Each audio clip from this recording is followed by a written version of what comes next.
అదే RTV app వార్తల్ని క్షణాల్లో చదివే అవకాశం ఉంటుంది. ఒక న్యూస్ పేపర్, ఒక టెలివిజన్ ఛానల్ మీ చేతుల్లో ఎప్పుడూ ఉంటాయి. తెలంగాణ రాష్ట్రము బడ్జెట్ ప్రవేశపెట్టింది. బడ్జెట్కి సంబంధించి బీజేపీ నేతలు ఏమంటారు? అసలు తెలంగాణ రాష్ట్రంలో ఏదైతే నిధులు ఏ లక్ష్యంతో కేటాయించారు, డబుల్ బెడ్రూమ్లకు కానీ దానికి అన్నింటికి సంబంధించి ఏ అంశాలపైన నిధులు కేటాయించారు, ఆ రాష్ట్రానికి న్యాయం జరుగుతుందా, నిజామాబాద్ జిల్లాకి ఏమైనా న్యాయం జరిగిందా అనే అంశానికి సంబంధించి మనతో మాట్లాడేందుకు బీజేపీ జిల్లా అధ్యక్షుడు దినేష్ కులకర్ణి ఉన్నారు. వారిని చెప్పండి. తెలంగాణ రాష్ట్ర బడ్జెట్ ప్రవేశపెట్టింది, అది ఎలా ఉంది అని చెప్తున్నారు? తెలంగాణ బడ్జెటు అంకెల గారడి. రేవంత్ రెడ్డి అనే వ్యక్తి ఇందూరు జిల్లాకు తీవ్రమైన అన్యాయం చేశాడు. ఒక దిక్కు ఈ జిల్లాలో ఎన్ఎస్ఎఫ్ ఎన్సీఎస్ఎఫ్ షుగర్ ఫ్యాక్టరీ గురించి ఏం చేస్తామని లేదు. అలాగే ఈ జిల్లా తెలంగాణలో అన్నపూర్ణ జిల్లాగా పేరు పోయింది. అలాంటి అన్నపూర్ణ జిల్లాలో ఏదైతే 21 ప్యాకేజీ, బైరాపూర్ నుంచి 1,00,000 ఎకరాలకు నీళ్ళు ఇచ్చే ప్యాకేజీ, అలాగే మెంట్రాస్పల్లి నుంచి 1,00,000 ఎకరాలకు నీళ్ళు ఇచ్చే 2 లక్షలు ఇచ్చే ప్యాకేజీకి ఎంత కేటాయించారు, ఆ ప్యాకేజీ ఏంది?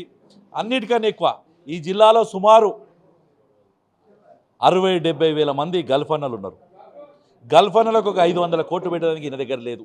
2,91,000 కోట్ల బడ్జెట్ పెట్టినా అని చెప్పుకునే రేవంత్ రెడ్డి గారు, గల్ఫ్ అన్నలకు ఏం చేసావు? నువ్వు గల్ఫ్ అన్నలు మోసం చేసినావా లేదా? వాళ్ళు అడిగింది ఏంది? నీకు ఏం ప్యాకేజీ ఇవ్వమని చెప్పలే, వాళ్ళ ఇంట్లోకి డబ్బులు ఇవ్వమని చెప్పలే. గల్ఫ్ అన్నలు మేము కష్టపడుతున్నాం, దురదృష్టవశాత్తు ఎవడ కంపెనీ చేతిలో మోసపోయినా, ఏజెంట్ చేతిలో మోసపోయినా మమ్మల్ని ఆదుకునే విధంగా ఒక పాలసీ వేయండి. లేదు మేము దురదృష్టవశాత్తు యాక్సిడెంటల్గానో ఇంకే రకంగానో మా ఆరోగ్యం క్షీణించినా, లేదు మేము చనిపోయినా మా కుటుంబాలను ఆదుకోర్రి అని చెప్పి వాళ్ళు అడిగారు. అలాంటి పాలసీ కూడా తేలేని అంటే ఇవాళ చెప్తాడు, నేను 10 లక్షల రూపాయల ఇది చేశాను, ఏంది ఆరోగ్యశ్రీ చేశాను అన్నాడు. అంటే గల్ఫ్ అన్న ఒక ఆరోగ్యశ్రీ అప్లికేషన్కి ఉండే అర్హత కూడా లేడా అని నేను అడుగుతున్నాను. దీని వల్ల గల్ఫ్ అన్న ఏం తప్పు చేశాడు? మొన్న ఎన్నికల్లో అయ్యో ఇక్కడ బీజేపీ రాదేమో, కేసీఆర్ మమ్మల్ని గల్ఫ్ వాళ్ళని దూరం పెడుతున్నాడే, మేము కాంగ్రెస్కి వేసుకుందామని చాలామంది వేసుకున్నారు ఓటు. ఇలా గల్ఫ్ అన్న ఏడుస్తున్నాడు, రైతన్న ఏడుస్తున్నాడు, నిరుద్యోగ యువత ఏది నిరుద్యోగ భృతి అని చూస్తుంది. ఈ బడ్జెట్ కేవలం అంకెల గారడి. ఇందూరుకు సంబంధించి మొత్తం పూర్తిగా నిర్లక్ష్యం గురైంది. ఇక్కడున్న స్థానిక నాయకులు చెప్పాలి ఏమిచ్చారు ఇందూరు జిల్లాకు అని చెప్పి. 10,000 కోట్ల రూపాయలు, 1,000 కోట్ల బడ్జెట్ ఉన్న హైదరాబాద్కు 10,000 కోట్లు ఇస్తారు. మరి నిజామాబాద్కి ఏమిచ్చావు? బోధన్కి ఏమిచ్చావు? ఆర్మూర్కి ఏమిచ్చావు? భీమ్గల్కి ఏమిచ్చావు? ఇవి కూడా పట్టణాలే కదా. ఇలా మాట్లాడుతున్న రేవంత్ రెడ్డి బడ్జెట్ చూసినప్పుడు నిజంగా కూడా కాంగ్రెస్ నాయకులు సిగ్గుతో తలదించుకోవాలి. గల్ఫ్ అన్న, రైతన్న, నా గిరిజనాభివృద్ధికి 250 తాండాలు ఉన్నాయి. ఏం చేశాడు? ఈ బడ్జెట్లో ఏం పెట్టాడు చెప్పండి ఇందూరు గిరిజనుల కోసం? ఇక్కడ ఉన్న బంజారు లంబాడలు వన్ సైడ్ గిరిజనులు ఓట్టేశారు కాంగ్రెస్ పార్టీకి. ఏం చేశాడు గిరిజనులకి ఇవాళ బడ్జెట్లో? నేను అడుగుతున్నాను. ఇవాళ గిరిజన దానికి ఏమైనా సంబంధించి డబ్బులు తెప్పించాడా? ఇక్కడున్న వాళ్ళ తాండాల ఆర్థిక వికాసానికి ఏమైనా డబ్బులు తెచ్చాడా? ఏమీ లేదు. కేవలం అంకెల గారడీ చేసి 2,91,000 కోట్లలో 2,20,000 70,000 కోట్లు దాంట్లో ఇది లేదు. ఆ 2,20,000 కోట్లలో 28,000 కోట్ల రూపాయలు ఇరిగేషన్కు, 72,000 కోట్ల రూపాయలు అగ్రికల్చర్కు. నేను అడుగుతున్నా, అగ్రికల్చర్ కేంద్ర ప్రభుత్వానికి సంబంధించిన పూర్తి డబ్బులు వస్తాయి. నువ్వు ఏ రకంగా చేస్తున్నావు? 500 రూపాయలు బోనస్ ఇస్తాను, దొడ్డట్లకు ఉన్నాయా లేవా చెప్పు? ఎన్సీఎస్ఎఫ్ ఎన్ఎస్ఎఫ్ షుగర్ ఫ్యాక్టరీకి ఉందా లేదా చెప్పు? ఈ ఇందూరు జిల్లాకు సంబంధించిన వ్యవసాయ ఆధారిత పరిశ్రమలు, సెజ్జులు, నందిపేట సెజ్ కానీ లేదా ఆర్మూరు డిచ్పల్లి ప్రాంతాల్లో, బోధన్ ప్రాంతంలో వ్యాపార అభివృద్ధికి సెజ్జులు ఏమైనా అగ్రికల్చర్ వ్యాపార అభివృద్ధికి సెజ్జులు చేస్తున్నారా? ఇది అడుగుతున్నాం మేము. అయితే చెప్పండి, ముఖ్యంగా 3 రోజుల క్రితం కేంద్ర బడ్జెట్ ప్రవేశపెట్టింది. కేంద్ర బడ్జెట్లో నిజామాబాద్ జిల్లాకు రైల్వే లైన్ల అంశం, ఎలాంటి అంశం నేను ప్రస్తావన రాలేదు. నిజామాబాద్ జిల్లాకు అన్యాయం జరిగిందని చెప్పి జిల్లాకు సంబంధించిన పలువురు నేతలు ఆరోపిస్తున్నారు. దాన్ని మీరు ఎలా స్వాగతిస్తారు? ఇప్పుడు కేంద్ర ప్రభుత్వం బడ్జెట్లో ఇవాళ రాష్ట్ర ప్రభుత్వం ప్రవేశపెట్టిన 3 లక్షల కోట్ల బడ్జెట్లో 72,000 కోట్ల రూపాయలే కేంద్ర ప్రభుత్వానికి. రెండోది, ఇవాళ కేంద్రము ఇక్కడ పసుపు బోర్డు ప్రకటించింది. పసుపు బోర్డుకు సంబంధించిన వాణిజ్య విభాగం ఏదైతే ఉంటుందో ఆ డిపార్ట్మెంట్కి సంబంధించి ఉంటుంది. క్లియర్గా ఒక్కొక్క లెక్క వస్తుంది. రైల్వేకి సంబంధించిన డిపార్ట్మెంట్లో ఈ జిల్లాకు సంబంధించింది ఒక దిక్కు రైల్వే స్టేషన్ 100 కోట్లతో రైల్వే స్టేషన్ అభివృద్ధి సాధిస్తుంది.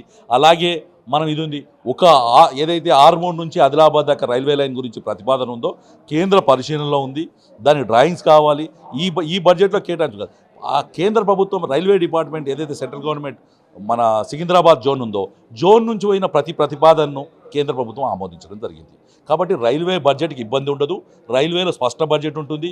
ఎయిర్పోర్ట్ ఇస్తామని చెప్పినాం, ల్యాండ్ ఎక్విజిషన్ చెయ్యుర్రి, పసుపు బోర్డు ఇస్తున్నాము, అన్నీ కూడా వస్తున్నాయి. మీరు ప్రతి ఒక్కటి కూడా వివరంగా కాంగ్రెస్ పార్టీలకు ఒకటి నరేంద్ర మోడీ మీద ప్రేమతో ప్రజలు ఓట్లేస్తున్నారు. నరేంద్ర మోడీని ఏ రకంగా బదనాం చేయాలి లక్ష్యం తప్ప వేరేది లేదు.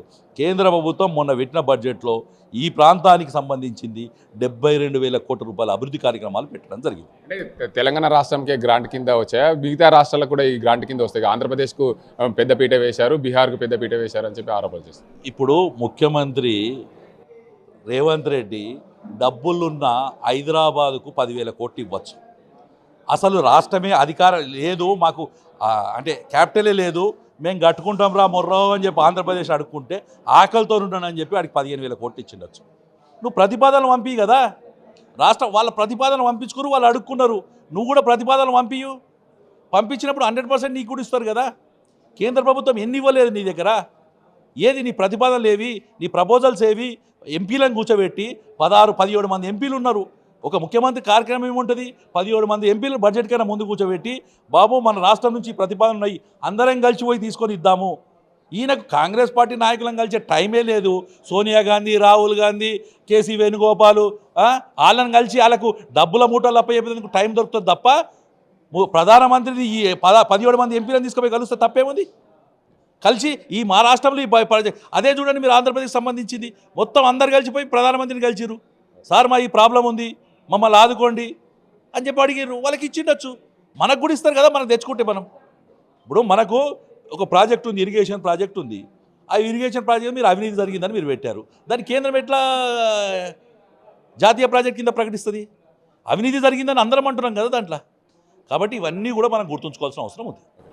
మొత్తంగా చూసుకోవచ్చు, కేంద్ర ప్రభుత్వం ప్రవేశించిన బడ్జెట్ జిల్లాకు సమస్య ఏదైతే జిల్లాకున్న రైల్వేకి సంబంధించి కానీ అది రైల్వే జోన్ ఏదైతే ఉందో సికింద్రాబాద్ రైల్వే జోన్, దానికి ఏదైతే ప్రతిపాదన ఉందో అవన్నీ కూడా ప్రతిపాదనలు ఆమోదిస్తే మరోవైపు తెలంగాణ రాష్ట్ర బడ్జెట్ ప్రవేశపెట్టింది. తెలంగాణ రాష్ట్రం ప్రవేశపెట్టిన బడ్జెట్ అంకెల గారడే అని చెప్పి ఎక్కడ జిల్లాకు కూడా ఎక్కడ ప్రాధాన్యత ఇవ్వలేదని చెప్పి ఆరోపణ చేస్తున్నారు. ఇది ఇక్కడ పరిస్థితి. కెమెరా అజింతో గంగారెడ్డి, RTV నిజామాబాద్. మరిన్ని వీడియోస్ కోసం ఛానల్ ని సబ్స్క్రైబ్ చేయండి, లేటెస్ట్ అప్డేట్స్ కోసం వాట్సాప్ ఛానల్ ని ఫాలో చేయండి అండ్ లింక్ డిస్క్రిప్షన్ లో ఉంది.